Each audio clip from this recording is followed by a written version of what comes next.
Okay, come on in. So hopefully the morning sessions gave you a good feel for FIDO's overall scope, and then Tony's talk gave you a very in-depth feel for the specifications and where they're heading. Again, this afternoon we're going to focus more on practical applications of FIDO and some of the kind of go-to-market aspects of it. The first talk is from Jeremy Grant, who's the new Managing Director, Technology Business Strategy at Venable. Jeremy's going to talk to you about FIDO as Regtech, addressing government requirements. Please. Well, thanks. Good morning, everybody. Glad you could be here today. So wanted to talk a little bit. Brett McDowell talked a little bit in his opening presentation about some of the work that FIDO's been doing engaging with governments around the world. I wanted to talk today to get into a little bit more detail about that and also lay out why not only FIDO but authentication in general is becoming such a big issue in different areas. So I wanted to start things off with what is Regtech? It's a term that gets thrown around a lot these days. And one thing I've realized talking to people is not everybody's quite sure what it is. So I actually used Google to find some interesting definitions. A couple to start off with. One from the Australian Securities Investments Commission. Regtech is technology that helps businesses comply with regulations efficiently and inexpensively. Nice high-level generic topic. Deloitte had a topic that got a definition that got a bit more granular, which is technology that seeks to provide nimble, configurable, easy to integrate, reliable, secure, and cost-effective compliance solutions. So, strong authentication's Regtech, right? Well, let's consider that for a minute. How many folks in the room would describe most of the MFA implementations they've been involved with as being nimble? Not a lot of nimble. Secure? Sometimes. Okay, that's only one hand. Boy, we got some work to do. Reliable? Configurable? Has MFA been easy to integrate? Has it been cost effective? So, we talked about this a little bit in the opening slides. Part of the problem that we don't necessarily view authentication traditionally as meeting the definition of Regtech is old authentication has had some issues to overcome. One-time passwords have improved security, but they haven't been easy enough to use. There's been issues with the reliability of SMS to the point that my colleagues at NIST, former colleagues I should say, have formally encouraged agencies and others following digital authentication guidance to stop using SMS because of issues with it. The whole issue of token necklaces. I've actually got a fish for different one-time password applications for every application and can't use a single solution everywhere. User confusion, not to mention degradation of the user experience. I enter a password and then as a bonus for that, I get to stop and enter a second password. Everybody loves that. And they're still phishable. In fact, it was 2 years ago at this conference, Eric Sachs from Google got up on stage in a keynote and pointed out that after pioneering the use of OTP in a free consumer-facing app for Google accounts, they were now moving away from it and toward FIDO authentication, in large part because they were finding, I think Eric's quote was, these days, the attackers have caught up, they can phish an OTP just as easily as they can a password. Now, smart cards, another great first-generation strong authentication technology, have been really good from a security standpoint because they offer strong cryptographic security. But they've been costly, they haven't been convenient in that you have to carry things around, they haven't been very conducive to BYOD support. It's been time for something new. So I'm going to talk today about why authentication is Regtech and why FIDO authentication is specifically getting interest today from policymakers and regulators around the world. But a lot of the problems that we've had with older systems really elaborate or make clear the challenge we've had being nimble, reliable, configurable, easy to integrate, cost-effective, and secure. We need authentication solutions today that can meet the Regtech definition, allowing better business models and customer experiences to flourish with strong authentication embedded without concerns about security, privacy, or other compliance requirements. So there's been a number of areas where we've seen a cycle of both innovation and regulation, and in many cases the two are driving each other. Financial services has certainly been a great example of that. Payments and fintech around the world, there's so much transformation happening right now, so many new types of technologies and business models that are emerging, and with it, on one hand the regulators are struggling to catch up, but in other cases they're actually trying to pour a little bit of fuel on the fire and make things move faster. PSD2, Payment Services Directive 2 within the European Union, is probably the best example of that. As an American who spent a lot of time in Washington around government, where we always have more of a hands-off anti-regulatory approach, PSD2 has been fascinating to me, and that is a new rule that basically is forcing old European banks to open up everything they do to third-party payment service providers and other fintech companies. And it's, through regulation, they're basically driving significant innovation. With that, as we'll talk about, authentication becomes a big issue, because if you're going to open up your bank account to a fintech startup who's been able to manage different aspects of your data, authorize or complete payments, authentication becomes a really big issue. The idea of screen scraping, where you just give that fintech provider your username and password, isn't particularly good from a security or usability standpoint. Tends to look like a poorly crafted phishing attack when you're prompted for it.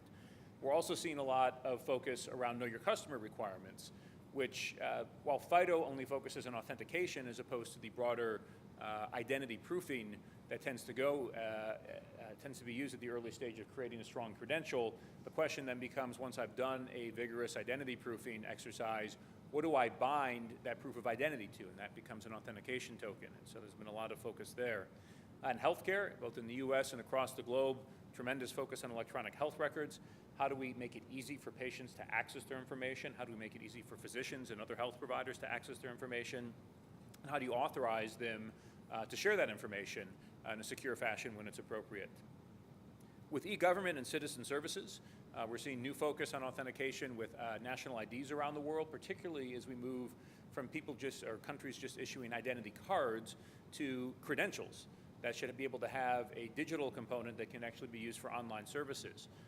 So for those who've followed in Europe, the e-IDAS program has been another major initiative from the European Commission, essentially coming up with an interoperability framework to stitch together 28 different member states' identity programs in a digital fashion, so that somebody, say, who lives in France and wants to open a bank account in Germany because they're moving there, is able to use their French credential and have it be recognized in Germany. That's something that has never existed today in a digital level from an interoperability perspective. That is driving a lot of innovation in the space. And just digital government efforts around the world where, certainly when I worked in the US government, the big question at the end of the day, if we wanted to put high value but also high risk digital transactions online, was how do you solve the problem over whether somebody's the proverbial dog on the internet or not? So there's a lot of activity there. And finally, new rules around privacy and security. I list GDPR, the General Data Protection Regulation that's taking effect in Europe in just about a year, as a big driver, because firms are now challenged to try and figure out how do we protect data and how do we manage whether somebody's actually authorized their data to be used in a certain way, or how do we manage things if they decide to change their authorization. Just last week, the French Data Protection Authority announced that they were starting to examine how authentication can be used for GDPR compliance, and they started to describe a number of specific traits that they were looking for in modern authentication solutions around security, privacy, ease of use, customer choice. And then I had a bullet point, stop 81% of breaches, which is more referring to the, I think, more general issue that every government around the world has today. If you look at the Verizon Data Breach Investigation report that came out a couple months ago, they reported 81% of breaches last year were basically launched by exploiting or stealing passwords. And so this is a major security issue for online commerce, online transactions. How do we come up with better technologies and promote the adoption of better technologies to address this? So we're seeing a whole range of compliance issues that's driving a need for better authentication. That's better than the first generation solutions we had that might have improved security, but people necessarily didn't want to invest in, they didn't want to use. So FIDO, I would submit, is Regtech. Delivers on some key priorities, not just security, but also usability, interoperability, backed by a new suite of standards that's emerging that makes it very easy to integrate, procure, and deploy, and developed in a way that maximizes privacy and actually enhances privacy rather than creating other privacy concerns. So we're starting to see a lot of interest in FIDO as Regtech. Governments around the world have been reaching out, particularly from financial services regulators, to try and understand more about what FIDO is, which has been a good thing, because one thing we're finding is as much as governments, be they policymakers, regulators, legislators, are concerned about these issues, they also sometimes are really lagging in terms of making the updates to their policies to actually support the use, allow the use of more modern approaches to authentication like FIDO. And what we have been finding is that governments need to update some policies to support the ways in which FIDO is different than old authentication. As technology evolves, policy needs to evolve with it. This is something governments are just starting to figure out. So I wanted to take some time to just give a few examples of where government is starting to get it figured out. And with that, I think some things that governments need to start thinking about as they're looking at these issues. So the first point, governments need to recognize two-factor authentication no longer brings higher burdens or costs. And in the box there, I've got a quote from the US, the Department of Health and Human Services. This was a 2015 quote from their annual update to Health Information Technology Certification Criteria. This is basically a document that's put out in the US that looks at what are the requirements for security and interoperability that have to be built into health IT systems. And a little over 2 years ago, there had been a push from some commenters to suggest maybe you should make a requirement for multi-factor authentication to be built in to these rules, because geez, if a doctor is accessing personal health information, if I'm claiming to be Jeremy Grant online and looking to access it, don't you really want to make sure it's not somebody who's just phished a credential and is looking to steal somebody's personal health information? So their take at the time was, we could do that, but we're not going to. And they specifically cited a commenter that pointed out that current approaches to multi-factor authentication are costly and burdensome to implement. Well, I think that's a statement that was true of most older first-generation MFA technology. FIDO specifically, as you've heard today from Brett, from Tony, from others, specifically addresses these cost and usability issues. FIDO is ensuring simpler, stronger authentication capabilities that governments, businesses, and consumers can easily adopt at scale. The second point to make clear is to recognize that technology has now matured enough to enable the provision of two secure, distinct authentication factors in a single device. This has been something that has required, I think, some creative thinking from some regulators, policymakers, standard setters, as the way that we all engage with computers has changed. Back when I was in the US government, and going back to the dawn of the PIV and the CAC, the smart card with PKI that most federal employees use, there was an idea that you'll have your card as one factor and you'll have your desktop as a different factor, and you'll walk in and out each day and insert your card into your computer, and that's how you have a separation of the different authentication elements, which made a lot of sense at the time until everybody got laptops. And when I was in government, I walked back and forth each day taking the subway with a briefcase that had my laptop in one pocket and the other pocket had my PIV card, which meant if you stole that, you had everything you needed aside from my PIN to get in. That's being exacerbated even more by mobile devices now, where it's not particularly practical to be connecting the PIV card to the mobile device. There needs to be something better. So there's actually been some policy changes in the US government recognizing that the notion that you have to have your authentication device separate from the computing environment that you're logging into, that needs to change. It was recognized first in 2014 with a special statement that NIST put out when they put out special publication 800-157, which created a derived credential program for PIV. Again in 2017, where I think any day now we'll see the final version of NIST new digital identity guidelines, special publication 863-3, that will recognize the way you can actually use, among other things, FIDO specifications to have two single independent factors in a strong device. A lot of what's enabling this to happen is the evolution of the computing devices we're using themselves, in particular hardware architectures that are offering highly robust and isolated execution environments. Think TEEs and Android phones, a secure enclave that's in my iPhone, a TPM chip in a Windows laptop. It's allowing these devices to achieve very high-grade security protected by hardware without the need for a physically distinct token. It's been an issue we've dealt with as well in Europe, where I mentioned before PSD2, this regulation that is forcing banks to open up their systems to third-party payment providers.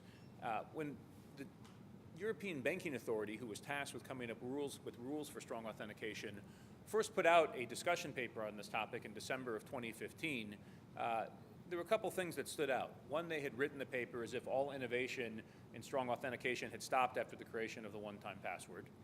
And second, they were throwing some really serious shade at the notion that you could actually have two independent authentication factors in a single device.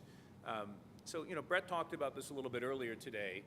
Through a lot of engagement with the EBA and other regulators in the European Commission, the final rule that they put out back in February actually has a really different approach. They now specifically call out that you can do strong authentication with two independent elements through a multi-purpose device, including mobile phones and tablets. And they specifically called out the use of separated secure execution environments. So this is They don't point to any single standard, but they are now pointing to essentially the FIDO architecture in terms of how it protects private cryptographic keys as well as biometrics on a device. So it's been a pretty notable change.